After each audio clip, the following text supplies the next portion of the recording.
Hello and welcome to this video. Today we're joined by Shay, a second-year history student at the University of Oxford, to talk about how you can apply to history for your UCAS and Oxford applications. Shay, how are you?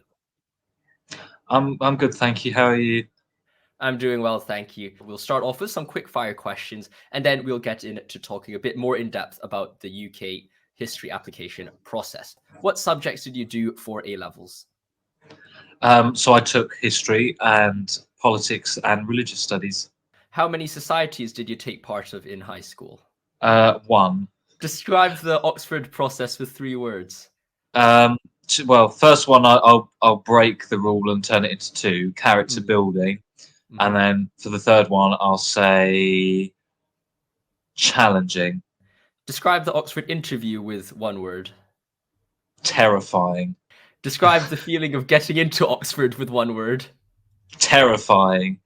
Terrifying. That we'll definitely delve into that a bit more. So to get started with a bit of the longer questions, you've talked about one of the society that you've done one society. Can you tell us a bit more about some of the extracurricular activities that you did during high school? Well, the one society I did was sort of a debate society that I set up with a couple of friends, which was basically public speaking, but sort of shouting at each other at the same time. And it was it was fairly small, but it it was quite instructive in articulating yourself.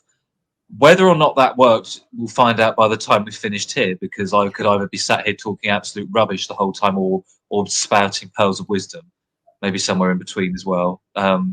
So, I mean, if that's a question, the answer can be spread out across the whole of the episode thing, whatever this is. Yes. Well, Mm. that sounds quite interesting. Do you think that having that debate background helped you? Did you use it as an example during an interview or during your application process, or was it kind of separate from your application? Um, it was, I think, separate. I might have mentioned it in my personal statement, but the thing is, and perhaps something we'll come on to later, about the importance of societies and clubs and extracurricular things in the Oxford application is slightly more limited than in other universities.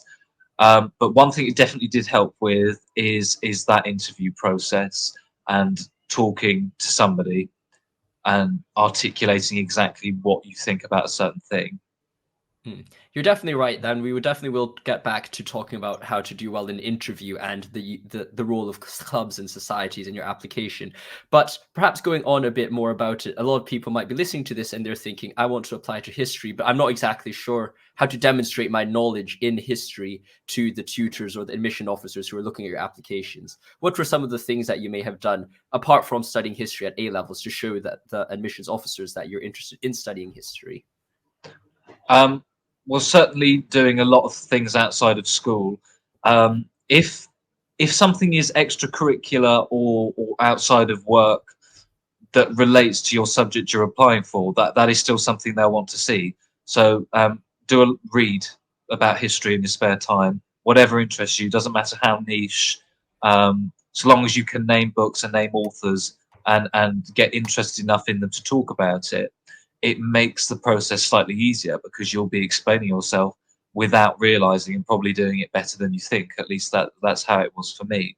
And going to historical sites of any kind that you can name and talk about and explain is also very helpful. Hmm. What were some of the books that you read, or perhaps if you're thinking about history as a very large field, it stems from, I guess, ancient Greece and even further than that, all the way to the modern day. How is someone who might be interested in history but not sure exactly which fields or which niche they want to get into, how can they discover that? Are there any books or things you could recommend them to do to find that niche? Um, well, firstly, with history in the Oxford sense, it doesn't tend to go as far back as things like ancient Greece or antiquity. That's very much ancient and modern history or classics. But aside from that, I'm quite interested in the early modern period, and so I read a lot about by people like Alison Weir, Tracy Borman, people like that. It doesn't really matter who has written the book, so long as what they've written is interesting enough for you to think about it, and that will just come naturally if you stick to your area of interest. They're not bothered in terms of reading about you having read everything from ancient Greece to, I don't know, 9/11. they're more interested in how engaged you are with what you've read. So it can be very focused. So perhaps talking a bit more about this idea of getting into history and this subject. What got you into history in the first place, and how do you discover that passion? I mean, I've always been interested in it since sort of primary school type age, and used to see things on the telly like history documentaries. And what really got me into it, I think, and especially things like the Tudor period, was quite frankly the soap opera-esque stories, and how good these stories were. And then as I got older and I started to want to learn a bit more about what's on the telly and what actually happened, and going to libraries or bookshops and picking books out, you have a slightly more advanced understanding of what you're reading about, especially in my case. And I'm still fascinated by these stories now, even as I study here and write about them. So perhaps developing upon that interest, a lot of times people might have an interest in a subject but not sure whether they should apply to it in university. What were some of those reasons which made you actually want to study history, not only as kind of a passion, but also as a degree going forth in university? Because there's so much you can do with a history degree. It's one of those degrees that we were always told can take you down a number of paths. So people who study history can go into sectors like finance, they can go into the civil service, they can go into academia, into teaching. It's one of those subjects that has such a wide range of skills that you learn whilst you do the degree that are then attractive to people on the job market. So I suppose, as well as having that passion for it, there was an awareness that actually this is going to be viable when I leave. And if you're, and quite frankly, as much as perhaps as advanced and long term as that mentality may seem, my own experience is perhaps slightly more naive, because I thought, well, I'm going to be going and doing this for 3 years. It might as well be something I enjoy. It doesn't matter what I'm going to do afterwards. It's still 3 years of your life, and what is commonly described as some of the best periods that you will ever have in your life. You know, what's the point in doing something you don't enjoy for the sake of a career? That's why I'm here. Yeah. No, and I think that's something which I guess I get asked a lot as well doing philosophy and theology. People ask me like, "Oh, what are you going to do with philosophy?" But the more you think about it, it's just like I really love what I'm doing, and sometimes that Yeah, passion will be able to be transformed into a job in the future, even if at the present moment you might not be exactly sure what way you want to go down. It is a good place to follow your yeah. passion and see where that goes somewhere down the line. Perhaps talking a bit more about the application process in general, a bit more specifically, what do you think are 3 aspects of your application which which made you stand out amongst fellow applicants, or which best helped you get into Oxford? Um, I think the interview is quite a big part of it. It is a chance for you to have your say, because with things like personal statements and references that teachers provide to the academics who will bring you in for interview, it's very much either you trying to impress through words or someone speaking on your behalf. When you actually get to that interview point and you are talking to an academic, um, it is your 2 pennies worth. This is a chance to go, well, this is who I am, and you can decide whether I'm suited to this or not. So the interview, I think, is an important part, but not one that you should stress over.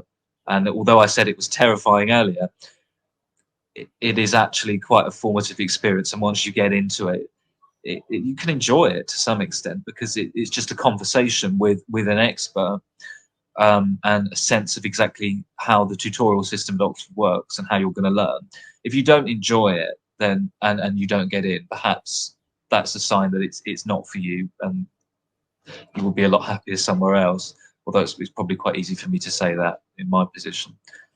Perhaps we could talk a bit more about the interview. You've said a few things about how important it is. What were some of the tips going into the interview which you think, perhaps in retrospect, you could have done a bit better, or tips you would give to a student who might be having a history interview coming up soon?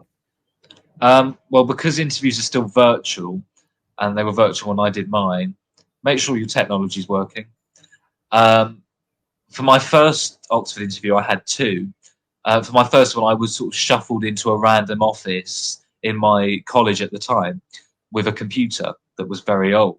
And I knew what I was doing. I knew I had to log on to a link on an email, great, onto Microsoft Teams. but the camera broke, and then the screen was the wrong way round. And then when we'd fixed it, I couldn't actually see the people who were interviewing me, and I was talking to a blank screen. Just make sure that you've got the facility to conduct the interview before you do it, because I don't know how I got through those interviews, because it was terrifying in the sense that all these things had gone wrong. I thought, oh, fate is against me. This is, this isn't going to work. It's a failure from the beginning, and obviously it wasn't. But just double check that everything's sorted beforehand, and just have the conversation. Don't feel too pressured. Talk to them as if you were talking to a normal person, but and it flows naturally. As long as you've read things, they love it if you talk about things you've read. And if you are passionate about history, I presume you will have done that anyway, or perhaps had to read things for A level or international qualifications, whatever they are. Just relax. As hard as it is, relax, and you'll be fine. Coming from a perspective of, I guess, an Asian culture, we're often told to go cram stuff, or people have this tendency to cram stuff. How important do you think that kind of not cramming stuff and just relying on previous knowledge that you've already acquired over the last maybe 1 year or 2 years of reading history? Do you think that's a more important or a more helpful method or tool to kind of approach these interviews? Well, I would say a helpful way is to start reading as early as possible. So let's start before you do your A levels if you can. If and in doing that, you will see whether a history degree is actually right for you, because these are the sort of books that you're going to be reading for 3 years. Don't read academic stuff straight away. I didn't read anything properly academic until I got here. Read popular history or something that's narrative. Anything that can give you a detailed perspective into something. But if you are in the position where you are a year away from the application process, perhaps your interview's in a couple of weeks, maybe even just watch documentaries on BBC iPlayer, any media that can give you an idea of something that's interesting, because I think you underestimate just how much information you take in when you sit in front of, I don't know, Lucy Worsley dressing up as Elizabeth I and riding around London on the back of a bike, waving to people. It's as bizarre as that sort of thing is. It's really informative, and it plants a seed. And do that if you are more than a year away as well. Definitely. Perhaps another part of the Oxford application test application process, especially with history, is the history admissions test that you have to take. Can you give us some insight into how you prepared for it, or some advice going into a student who may have never have heard of an admissions test at all? Yeah, the dreaded hat. Okay. Quite a lot of the advice I got regarding things like the hat came from a program I did in the summer between year 12 and year 13, or 2 last years of school, a program called Unique. And they talked about the fact that the hat test is not a test about knowledge. You don't have to cram historical facts. What they're testing is skill. What can you read and analyze and delegate from a text? It's about identifying and prioritizing what is important. So the sources they give you tend to be really ambiguous. What I should say about the actual format of the exam: you get given a source or an extract and a question to go with it, and you write an essay, and you go through the source and you highlight it and you draw things out, and then you write the essay. Don't worry about in fact, it's even better if you don't know anything about the period you're writing about, because you then don't get tempted to start bringing facts that you know from outside. It's the complete opposite of the interview. The interview, you should have something to talk about already. You should develop an interest in whatever. In the hat, just practice. You can find past hat tests located on the internet. The Oxford admissions website will have all these things, and a guide that's probably more effective than I am at telling you what to do. Practice going through these texts and drawing things out and writing about them, and give them to your history teacher to mark. That's what I did, and apparently I did quite well on it. So, but it's another one of those things where you really shouldn't stress too much about it, because you will know quite a lot of the analytical skills already from essay writing at an A level in the GCSE standard. if someone has not perhaps developed those critical analysis or the critical thinking skills yet, and perhaps are still applying to Oxford, then how would you recommend developing that? Would you recommend writing essays, because that's always a clear way to do it, or do you think there's any books, maybe historical, more academic historical books that they could read to just get a taste of how historians present themselves? What are some of the things that people can do? Mm. If you haven't developed those skills before, don't go and read academic books, and don't go and read them if you have developed that skill, because the point of the hat is not to show off how much of an expert you are in these writings. The point of it is to identify potential. And it's the same with the interview. Tutors aren't looking for somebody who knows all the answers and knows how to do everything already, because that would just be a waste of 3 years dealing with you. They're looking for someone that they can work with, who's got potential. Honestly, if you don't have those skills already, just go and practice as well. That's the best thing you can do. Don't think about it too much. Go and do it. And if you don't study history in your school, maybe email the head of department and say, oh, hello, I'm so and so, and I study biology, but I want to do history at university. Would you mind having a look at this? I would hope and predict that they would say yes, or maybe even direct you to someone else to talk to. Um, just don't be afraid to ask for help, even if you haven't taken their study at A level, they're not going to be offended. Or if you haven't taken their subject at A level, they're not going to be offended, because if you're serious about doing this and you've gotten to the extent where you've made the effort to ask, they'll recognise that. So just don't be shy. Go and ask for help. Brilliant. So perhaps if we move away from the hat and the interview, what are some tips you would give for a personal statement, especially if someone's trying to apply to history? What are some things that you could write about or talk about? Yeah. So again, drawing from Unique, an Oxbridge personal statement for any subject, including history, would be not to put much emphasis on extracurricular activities. They're not interested in any of that, quite frankly. They're interested in the academic side. I don't think I mentioned very much at all of like Duke of Edinburgh Award, not that I have one, but if I did, or grade 3 piano, they're not interested. What they want to know is, why are you interested in this subject? What have you read? Mention books. Again, books, places you've visited, where your interest stems from. In putting those ideas together on the page, the most effective thing to do is not to phrase it like a shopping list and go boom, boom, boom. Have a thread running through it. So have a common idea going through your personal statement so that it flows. That's easier said than done. That's what my head of careers at my upper school told me to do. I still don't fully understand what she was going on about, but I must have somehow done it. But keep it focused on the academics, and that's a good way to go forward. And be clear in what you're writing. Don't use fancy language. Make sure they can understand it, because they're going to be reading hundreds of these. They're not going to be interested in whether you own a thesaurus that can throw fancy words in. Books, I've already mentioned. Places to visit, maybe lectures. Keep it history focused. What are some words you would say to a student who's applying to Oxford, may have an interview, may have a hat coming up, or just feels extremely terrified in general? What would you say to perhaps maybe calm them down or make them a bit less nervous? Um, Everything happens for a reason.